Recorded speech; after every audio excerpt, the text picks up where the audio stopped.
Mummy હું office જાઉં છું. જાને તે મને શું કહેશ? મેં એવું વિચાર્યું હતું કે ઘરના બધા કામ કરે એવી મારો વહુ આવશે, ઘરના બધા કામ કરશે અને મારું ધ્યાન રાખશે. આ તો નોકરી કરવા વાળી વહુ આવી છે, તે સવારમાં ઉઠશે એવી નોકરી જતી રહેશે. મારું શું ધ્યાન રાખવાની હતી?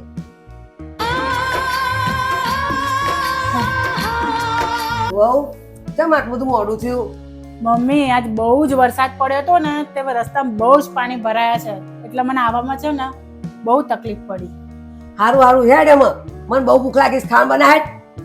હા મમ્મી. હેલો બેટા, મારો દવા થઈ રહી છે ને, તે તું મારા પૈસા નાખ તો હું દવા લાવું મારા માટે.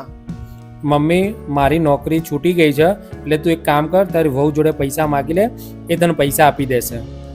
સારું બેટા હેડ, હું વહુ જોડે માગી લઉં છું.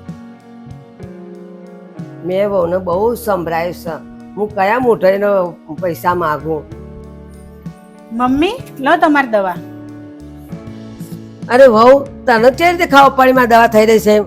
મમ્મી સવારે હું મારી દવા લેતી હતી ને, ત્યારે મેં તમારી દવા જોઈ કે તમારી દવા થઈ રહી છે, એટલે મેં વિચાર્યું કે લાય મારી દવા લેવા જાઉં છું તો તમારી દવા લેતી આવું, તો હું લેતી આવી. વહુ મને માફ કરી દે, મેં બધું બહુ ખોટું તને સંભળાયું. એમાં શું થયું મમ્મી? તમે તો મારા સાસુ નથી, મારા માં છો, અને હું તમારી વહુ નહીં દીકરી છું, અને માની દરેક જરૂરિયાતનું ધ્યાન રાખવું એ તો દીકરીની ફરજ હોય છે. સાચું ને? જય શ્રી કૃષ્ણ.